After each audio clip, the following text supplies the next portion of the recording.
আপুরা ভাইয়ারা কেমন আছেন আপনারা সবাই? আশা করি ভালো আছেন। আমি আজকে রান্না করব গরুর গোশ।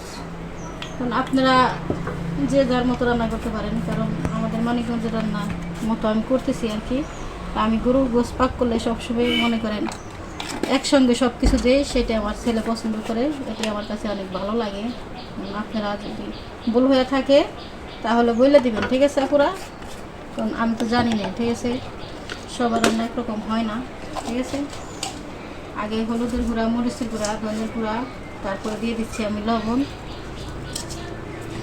লবণের পরে আমি দিয়ে দিচ্ছি আদা রসুন পেস্ট। তারপরে আমি এখন দিয়ে দিব পরিমাণ মতো তেল। যে যেরকম খান সে তার মতো করেই দিবেন, ঠিক আছে? অবশ্যই আমার ভিডিওটা যদি আপনাদের ভালো লাগে অবশ্যই বেশি বেশি করে লাইক সাবস্ক্রাইব করবেন। আমি তেলটা দিয়ে দিলাম। এখন আপনাদের যদি ভালো লাগে বলবেন, আর যদি ভুল হয়ে থাকে সেটাও বলবেন, ঠিক আছে? আর গরম মশলাটা আমি একটু পরে দিব, ঠিক আছে? এখন আমি দিয়ে দিব,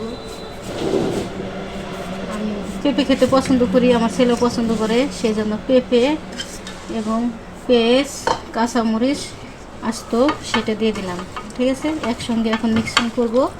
সব কিছু মিক্সিং যখন হয়ে যাবে তখন হালকা একটু পানি দিব। পানি দিয়ে মনে করেন চুলায় বসিয়ে দেব, ঠিক আছে? আমাদের ছোট্ট সংসার, আমার একটা ছেলে আর আমি, মা ছেলে দুজনের রান্না কেমন লাগে আপনারা বলবেন। আমি হয়তো অত ভালো করে পারি না আপনাদের মতো, তারপরে বলে দেবেন, ঠিক আছে? আপনারা বাইরে কেমন হয়। কারণ আমাদের গাছের পেঁপে, আমার ছেলে পেঁপে খেতে ভালোবাসে, আমিও ভালোবাসি। অনেকে আলু দেয়, কিন্তু আমি আলু না দিয়ে পেঁপে দিচ্ছি, ঠিক আছে? এখানে 1 কেজি পরিমাণ গোছ আছে, একটা বড় পেঁপের হাফ আর কি, হাফ আর কি, যার যার পরিমাণ মতো দিয়ে দেওয়া হয়েছে, ঠিক আছে? এখন আমি চুলায় বসিয়ে দিলাম। এখন আমি দিয়ে দেব চুলাটা ধরিয়ে, তারপরে মনে করেন হালকা পরিমাণ পানি দেব আমি।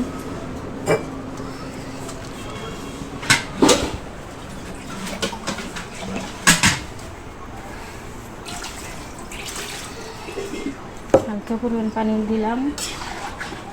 এখন আমি চুলায় বসিয়ে দিলাম, ঠিক আছে? তারপরে এখন ঢাকনা দিয়ে ঢেকে দিলাম। তারপর 10 মিনিট পর পর নাড়াচাড়া দেবো।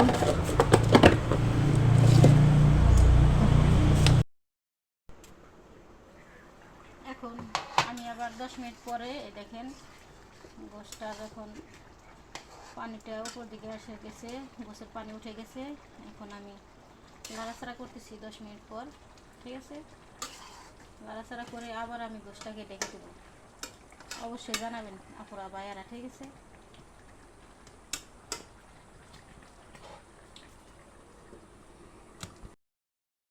এপাশে আমার মুরগি দেখেন, মাশাল্লাহ মাশাল্লাহ সুন্দর 3টা ছা উঠেছে। আমরা গ্রাম অঞ্চলের মানুষ, গোশটা গ্যাসে আমি বসিয়ে চুলায় বসিয়ে দিয়ে এসেছি। এখন আমার মুরগিটা আমি দেখার জন্য আসছি। মুরগি রাত্র থেকে চেউ চেউ চেউ চেউ করছে। এখন দেখি 3টা ছা উঠছে, 5টা ডিম নিয়ে বসছে, এখনো ডিম 2টা আছে। এখন দেখতে পাচ্ছি 3টা ছা উঠছে। আমরা গ্রামের মানুষ, সব কিছুই করি, আমাদের সব কাজ করতে ভালো লাগে। হাঁস মুরগি ছাগল সব কিছু লালন পালন করলে ভালো লাগে আমাদের কাছে অনেক। কাকুরা ভাইয়েরা, এখন আমার গোশটাও এদিকে হয়ে যাচ্ছে। আমি মুরগিটা দেখে আসলাম, কারণ আমরা নানান কাজ নিয়ে ব্যস্ততার মাঝে থাকি, ঠিক আছে? ছাগল পালি, হাঁস মুরগি সব কিছুই আছে। দেখেন এখন গোশটার কালার অনেক সুন্দর হয়েছে, আমার কাছে ভালো লাগতেছে। আপনাদের কাছে কেমন লাগবে সেটা আমি জানি না, ঠিক আছে? দেখেন কালারটা অনেক সুন্দর হয়েছে। এখন আমি নাড়াচাড়া দিলাম, পানিটাও শুকিয়ে গেছে। আর 10 মিনিট পরে হয়ে যাবে। তারপর আমার ছেলে ভাত খাবে, কারণ আমার ছেলে এখনও খায় নাই আজকে, ঠিক আছে? মুরগি রান্না করছি, মুসুরির ডাল ভুনা করছি, এখন গরুর গোশ ভুনা করলাম, ঠিক আছে? দেখেন কেমন লাগে, বড় একটা হাড্ডি আছে, কেমন লাগে অবশ্যই আপনারা জানাবেন, ঠিক আছে? বলবেটি হয়ে থাকলে ক্ষমা দৃষ্টিতে দেখবেন। আবারও আমি ঢাকনা দিয়ে দিলাম। ঢাকনাটা দিয়ে দিলাম আর 10 মিনিট পরে আমার গোশটা একদম বন্ধ করে দিয়েছি। আমার গোশটার কালার অনেক সুন্দর হয়েছে, দেখেন অনেক ভালো লাগতেছে দেখে, ঠিক আছে। এখন আমার ছেলে খাবে, সেই জন্য আমি পরিবেশন করছি, ঠিক আছে। আপুরা ভাইয়ারা দেখেন কেমন হয়েছে, আপনারা অবশ্যই জানাবেন।